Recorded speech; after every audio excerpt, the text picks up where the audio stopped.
kan ikan kecipak airnya bisa dilihat, kelihatan dan terdengar. Gitu. Oke. Jadi presiden boleh pidato dengan mengatakan saat tidak terlihat, tapi kan semua peristiwa politik itu sekarang terbuka. Oke. Semua data itu tersaji. Ini zaman di mana internet begitu rupa, media sosial begitu rupa, artificial intelligence sudah begitu rupa berkembang di tengah kita. Oke. Jadi ketika Pak Presiden mengatakan saya ikut terlibat segala macam, menurut saya jangan diulang lagi deh pernyataan seperti itu. Seolah-olah kita nggak tahu apa-apa gitu loh.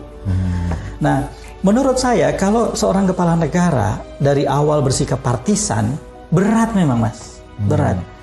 Pada akhirnya ketika ada dalam situasi krisis dan genting, ketika dia harus membuat keputusan yang penting dan genting, partisansip itu masih melekat, ya konsekuensinya konflik.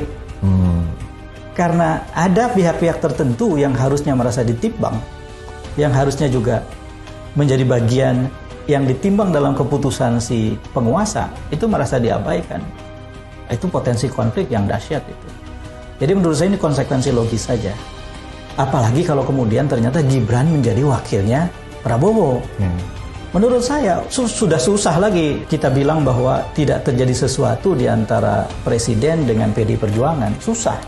Datanya sudah terlalu kuat. Kita tidak bisa juga mau terima kalau misalnya presiden nanti mengatakan, oh Gibran sudah mau nulis surat nonaktif sebagai anak saya gitu. Nggak bisa. Nggak bisa. Jadi, nggak bisa ya? Nggak bisa. Jadi menurut saya Pak Jokowi ini adalah anak kandung dari proses politik yang transparan. Oke. Jangan berpura-pura dia bekerja dalam keadaan tertutup. Nggak bisa. Nggak bisa. Saya katakan ini untuk kehormatan presiden. Jangan sampai presiden berpidato yang isinya itu jadi olok-olok banyak orang. Saya nggak mau. Ini presiden saya. Saya taat sama presiden ini. Saya warga negara Indonesia dan ini adalah kepala negara saya gitu. Nah, karena rasa sayang saya sebagai warga negara, saya harus bilang ini. Sudahlah Pak, jangan begitu gitu.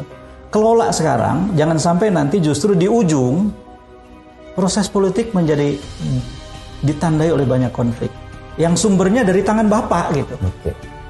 Dan itu diakui. Presiden mengakui bahwa saya memang cawe-cawe kan, gitu kan? Ya, ya. Sekalipun kemudian dibantah juga. Dibantah lagi. Oke. Ya kadang-kadang Pak Presiden suka berbalas pantun sendiri.